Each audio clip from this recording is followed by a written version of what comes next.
हनुमान पुत्र मकरध्वज की कथा। पवन पुत्र हनुमान बाल ब्रह्मचारी थे, लेकिन मकरध्वज को उनका पुत्र कहा जाता है।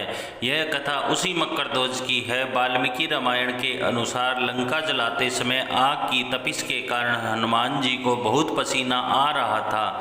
इसलिए लंका दहन के बाद जब उन्होंने अपनी पूंछ में लगी आग को बुझाने के लिए समुद्र में छलांग लगाई तो उनके शरीर से पसीने की एक बड़ी सी बूंद समुद्र में गिरी। उस समय एक बड़ी मछली ने भोजन समझकर वह बूंद निगल ली। उसके उदर में जाकर वह बूंद एक शरीर में बदल गई। एक दिन पाताल के असुर राज अहिरावण के सेवकों ने उस मछली को पकड़ लिया।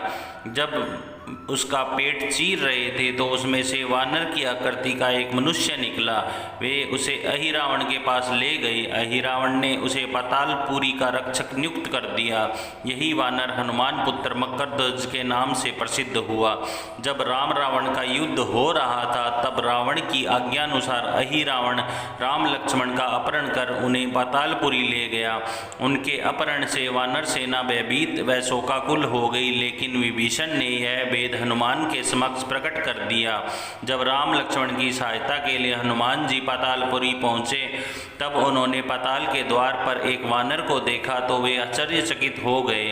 उन्होंने मकरध्वज से उसका परिचय पूछा। मकरध्वज अपना परिचय देते हुए बोला, मैं हनुमान पुत्र मकरध्वज हूँ और पातालपुरी का द्वारपाल हूँ। मकरध्वज की बात सुनकर हनुमान क्रोधित होकर बोले, यह तुम क्या कह रहे हो दुष्ट? मैं बाल ब्रह्मचारी हूँ, फिर भला तुम मेरे पुत्र कैसे हो सकते हो? हनुमान का परिचय पाते ही मकरध्वज उनके चरणों में गिर गया और उन्हें प्रणाम कर उनकी उत्पत्ति की कथा सुनाई।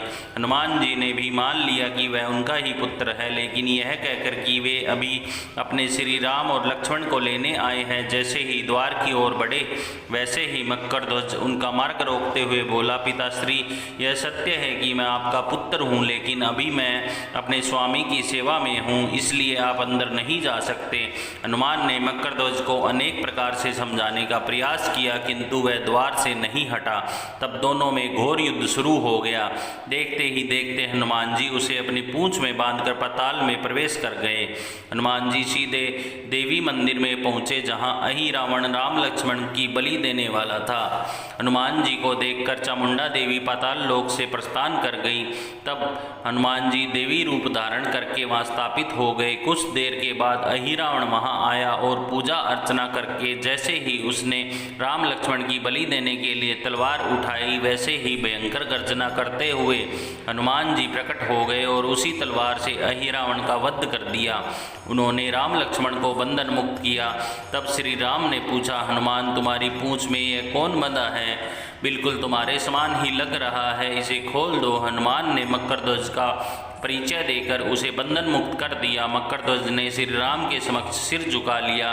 तब श्री राम ने मकरध्वज का राज्याभिषेक कर उसे पाताल का राजा घोषित कर दिया और कहा कि भविष्य में वह अपने पिता के समान दूसरों की सेवा करे। यह सुनकर मकरध्वज ने तीनों को प्रणाम किया। तीनों ने उसे आशीर्वाद देकर वहां से प्रस्थान कर गए। इस प्रकार मकरध्वज हनुमान पुत्र कहलाए। दोस्तों, हम ऐसी ही कहानी आगे लाते रहेंगे। प्लीज़ हमारे चैनल को लाइक करें, शेयर करें एंड सब्सक्राइब करें। आपका बहुत बहुत धन्यवाद।